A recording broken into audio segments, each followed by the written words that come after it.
আরো একবার আপনাদের জানিয়ে দিই, খাগড়াগড় কাণ্ডে 5 সন্দেহভাজনকে ইতিমধ্যে গ্রেফতার করেছে এসটিএফ। এটা তাদের বড় সাফল্য হিসেবেই মনে করছেন তারা, কারণ যে ব্যক্তিদের গ্রেফতার করা হয়েছে জামাতুল মুজাহিদিন যোগ রয়েছে তাদের সঙ্গে, এমনটাই সামনে আসছে। সবিস্তারে জানাবে আমাদের প্রতিনিধি বিক্রম দাস। বিক্রমের সঙ্গে কথা বলবো। বিক্রম, খাগড়াগড়ের সঙ্গে জামাতুল মুজাহিদিনের যোগ যাদের গ্রেফতার করা হয়েছে, কি কি তথ্য এই বিষয়ে সামনে এলো এখনো পর্যন্ত? দেখো, বড়সড় সাফল্য বলে কলকাতা পুলিশের স্পেশাল টাস্ক ফোর্স, কারণ যেই 6 জনকে গ্রেফতার করা হয়েছে তাদের মধ্যে তারা কিন্তু প্রত্যেকেই জামাতের শীর্ষ স্তরের নেতা এবং খাগড়াগড় কাণ্ডে যারা অন্যতম মূল অভিযুক্ত তাদেরকে কিন্তু পুলিশ গ্রেফতার করতে পেরেছে। এই 6 জনের মধ্যে 5 জনই অন্যতম মূল অভিযুক্ত খাগড়াগড় কাণ্ডে, যার মধ্যে যেটা জানা যাচ্ছে প্রাইম অ্যাকিউজ ইউসুফ, তাকে কিন্তু গ্রেফতার করা হয়েছে। এবং তোমাকে জানিয়ে রাখবো, এই ইউসুফ এলিয়াস আবু বাকার, সে কিন্তু পশ্চিমবঙ্গে যে জামাতের মডিউল রয়েছে সেই মডিউলের কিন্তু সেকেন্ড ইন কমান্ড, অর্থাৎ অন্যতম শীর্ষ নেতা এই ইউসুফ, যাকে দীর্ঘদিন ধরে এনআইএ খুঁজছিল।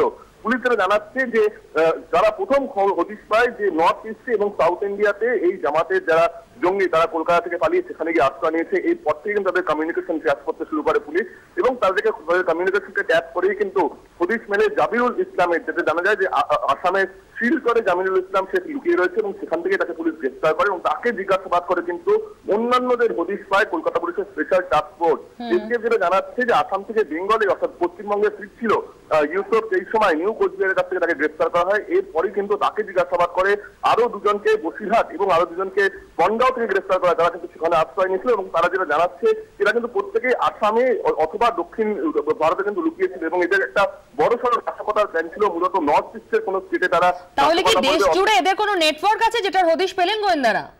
একেবারেই তাই, কারণ অন্যতম গুরুত্বপূর্ণ বিষয় হলো যে এই অভিযুক্তদের জিজ্ঞাসাবাদ করে বা জেরা করে পুলিশ জানতে পারছে যে জামাতের কিন্তু বড়সড় নাশকতার প্ল্যানিং কিন্তু নর্থ ইস্ট স্টেটসে এবং সঙ্গে সঙ্গে সাউথ ইন্ডিয়া। কারণ এটাকে যখন গ্রেফতার করা হয় এদের কাছ থেকে যেটা পুলিশ সূত্রে খবর যে ডিটোনেটর উদ্ধার হয়েছে 2 কেজি হোয়াইট পাউডার, যেটাকে এক্সপ্লোসিভ মনে করা হচ্ছে, এবং তার সঙ্গে সঙ্গে আইস তৈরি করা বিভিন্ন সরঞ্জাম কিন্তু পাওয়া গিয়েছে। জাল নোটও তো পাওয়া গেছে, একেবারে জাল নোট তো পাওয়া গেছে, সেটা বাংলাদেশ এবং ভারতীয় কারেন্সিও পাওয়া গেছে, তার সঙ্গে বেশ কিছু গুরুত্বপূর্ণ নথিপত্র এবং বিভিন্ন পাওয়া গেছে। সেক্ষেত্রে কিন্তু পুলিশ যেটা অনুমান করছে যে এদের একটা বড়সড় নাশকতার প্ল্যান ছিল।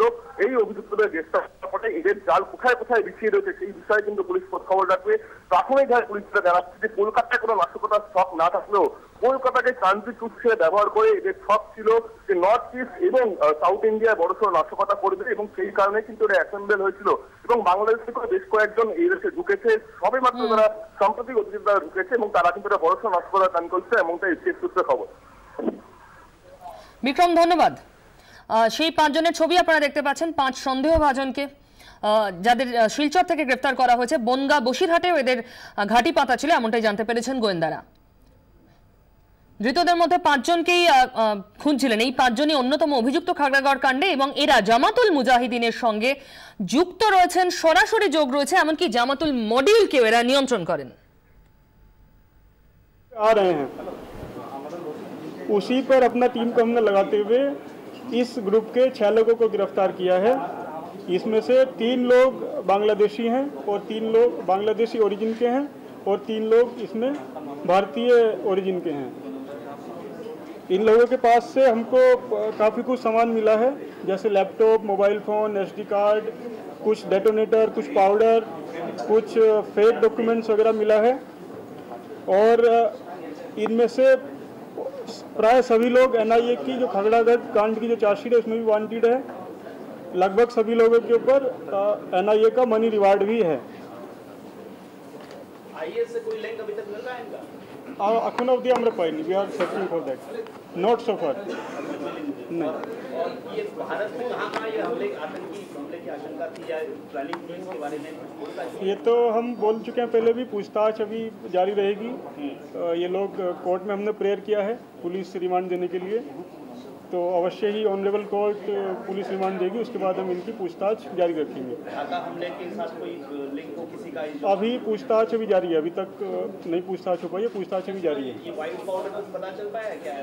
ये व्हाइट पाउडर हम एक्सपर्ट को भेजेंगे, हमको लगता है कि ये कुछ एक्सप्लोसिव हो सकता है।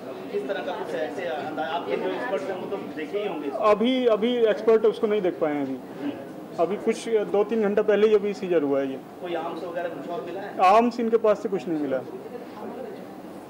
संदिग्ध सर इनके ऊपर जो आरोप रहे हैं इनमें प्रमुख आरोप क्या क्या है? छह लोग अरेस्ट हैं, किन आरोपों के बेसिस पे हमने क्यों पकड़ा है? 6 लोग mainly plan to have any conspiracy और any activity in any part of the country.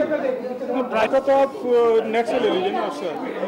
Jamatul Mujahideen Bangladesh basically Bangladesh का एक ऑर्गेनाइजेशन है जिस Basically, Islamic rule established in all over the world, globally, is that যেটা আমি বললাম এরা ক্যালকাটা বা এর আশেপাশে ছিল না বা পশ্চিমবঙ্গের মধ্যে ছিল না, মেনলি ইন নর্থ ইস্ট বা সাদার্ন স্টেট।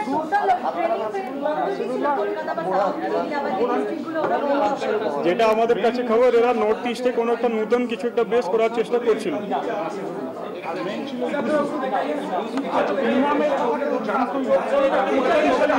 পিকচার আমি সবাইকে দিয়ে দেবো।